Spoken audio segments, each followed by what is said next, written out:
今年我40歲，輪過屋用咗好幾年啦。今日好開心，收咗樓之後我就揾咗全屋定製，而家就嚟屯門葉旺村啦。順便同大家分享下我屋企做咗啲咩家私。呢個就係我門口嘅獅子櫃啦。當時我喺度諗，門口應該利用起身啊嘛，咁呢個櫃呢就啱好啦。左邊呢就用咗玻璃，好自然就變成一個酒櫃啦。上面收納都唔錯噶，下面係我啲鞋櫃。今次特別要講嘅係中空呢個位置，出入好方便，可以擺鎖匙同埋日常出入嘅用品。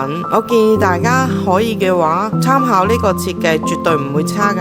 再過嚟客廳呢邊，我係簡單做咗個電視櫃嘅，下面呢就有個矮櫃啦，上面一個吊櫃，收納都冇咩問題噶。中間我要求呢做咗2個層板，用嚟做展示，其他我就唔敢做太複雜啦，因為屋企面積有限，電視櫃差唔多就係咁啦。房間再同大家分享下，大家可以利用間牆，或者同我一樣用磨砂玻璃間開，咁就相對好睇啲。呢度我係間咗一間房嘅，啱好一個床位。床呢，我用嘅係油壓床，床尾仲有個衣櫃，功能啱好，都幾簡約噶。第二間房呢，就喺隔籬，用咗上下床呢個設計咯，上面係床，下邊就係衣櫃，仲有一個小書台，你可以用嚟化妝或者辦公都得噶。下床都係一個油壓床嚟嘅，大家記住啦，油壓床嘅收納真係夠晒大。跟住床頭係一個吊櫃，冇咩特別咯，簡簡單單，我要求唔高嘅，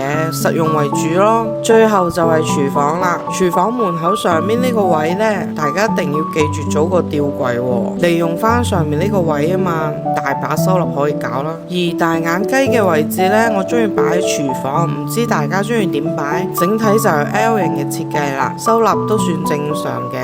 平時一家3口啲碗碗碟碟呢都夠晒擺噶，我就唔要求太多啦。最後如果想問我揾邊間公司做嘅，我可以話俾大家知，叫冠品。問咗好幾間都好貴下噶，冠品仲唔使擔心中伏嗰啲嘢。開工之後大家溝通好，對接好，其實都冇咩大問題嘅。有需要嘅就揾佢哋啦。